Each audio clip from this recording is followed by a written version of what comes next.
Take point is set in 2024, where the political situation between North Korea and the United States is heating up, as North Korea intends to launch a nuclear weapon that could potentially trigger the Third World War. To prevent the worst from happening, the President of the United States, McGregor, warned North Korea to shut down their nuclear weapons facilities. However, North Korea completely ignored the warning, which caused McGregor's electability as a candidate for the next President of the United States to plummet. Because McGregor was considered not to have enough power to face North Korea, because his popularity was plummeting, McGregor ordered the CIA to kidnap North Korea's defense minister, hoping to boost his electability ahead of the upcoming presidential election. To execute the plan, the CIA hired a mercenary group called the Black Lizard, led by a man named Ahab.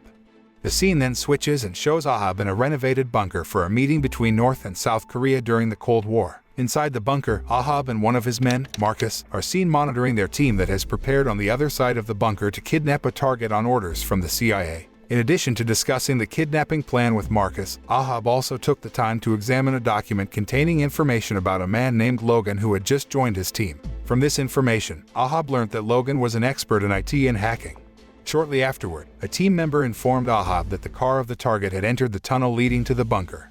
To ensure that Logan was ready for the mission, Ahab asked Logan about their mission. Logan replied that their mission was to kidnap North Korean Defense Minister Lee Young-tak, who was holding a meeting inside the bunker. Logan believed that they could carry out the mission without encountering any obstacles because they had prepared everything.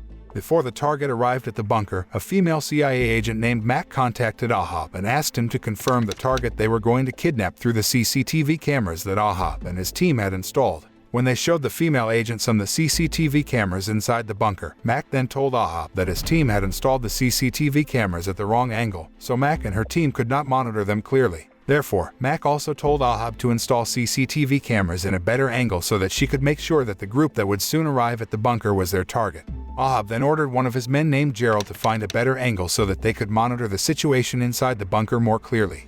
Shortly afterward, the group from North Korea finally arrived at the bunker, and to Ahab's surprise, the person holding the meeting inside the bunker was not the Minister of Defense, but the Supreme Leader of North Korea named King. King attended the meeting accompanied by his medical team led by a man named Yoon who was his personal physician. Upon seeing that, Ahab told Mac that the CIA should double their honorarium because the target they had to kidnap was the Supreme Leader of North Korea. Mac agreed to pay Ahab and his team a higher pay, but she insisted that the CIA and the United States government would not be responsible for the kidnapping, so Ahab and his team had to bear the risk themselves. Ahab did not seem too worried about the risks of his mission this time, because he felt quite confident that his team was capable of carrying out the kidnapping mission.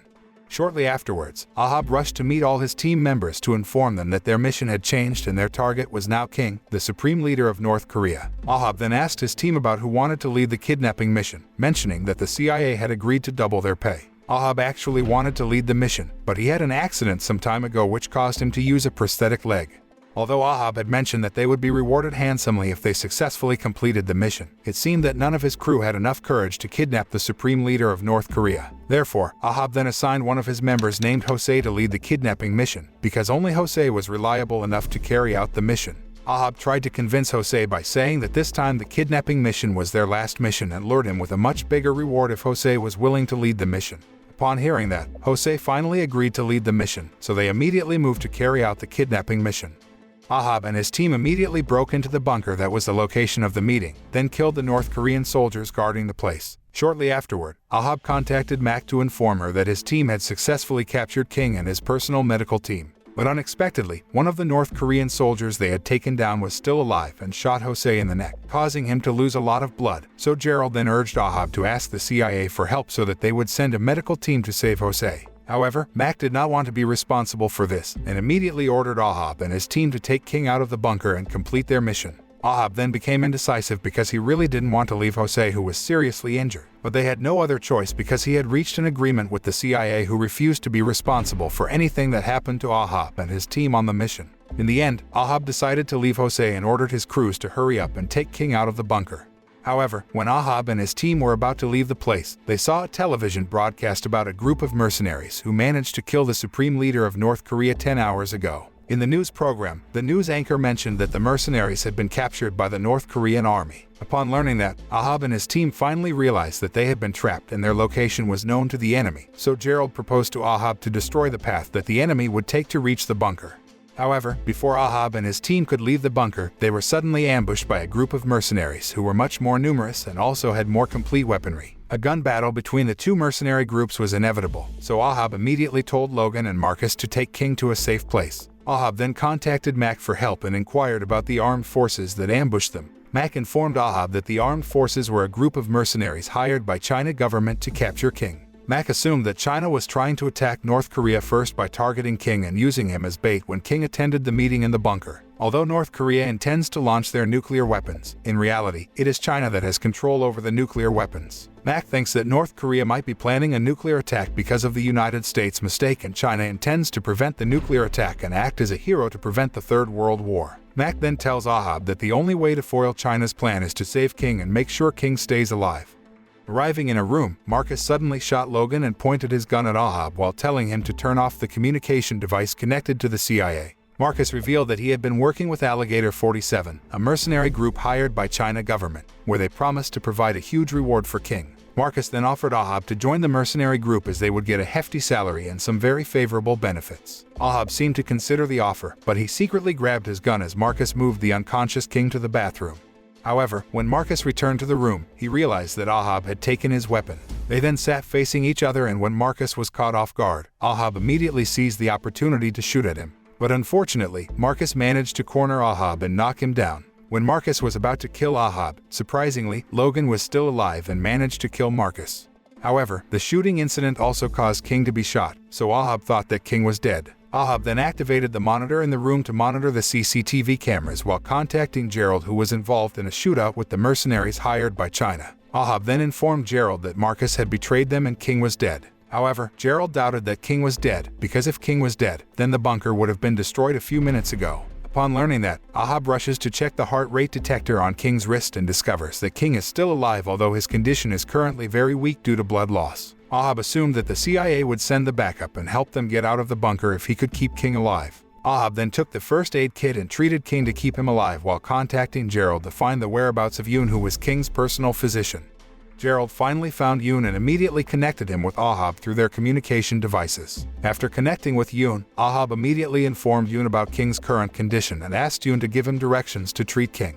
At the same time, the soldiers from Alligator 47 managed to discover the whereabouts of Gerald and Yoon, so a shootout became inevitable. During the onslaught from the Alligator 47 team, Yoon tried to give directions to Ahab to perform a blood transfusion to save King. Ahab tries to save King by following all the steps instructed by Yoon, but King is still in critical condition. Yoon tells Ahab to transfer blood into King's body, but finds the blood pouch useless because it's frozen. Ahab then remembered that Logan has blood type O when he checked his documents, so he then called a wounded Logan to the bathroom and after injecting him, starts transferring blood from his body to that of the King despite Logan's constant requests not to do so.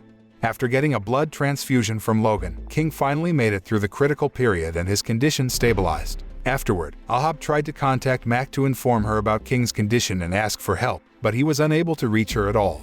At the same time, Ahab watched a television news broadcast that reported that the United States government denied their involvement in the assassination of the supreme leader of North Korea. Through the news broadcast, the CIA then announced that Ahab was the mastermind behind King's assassination.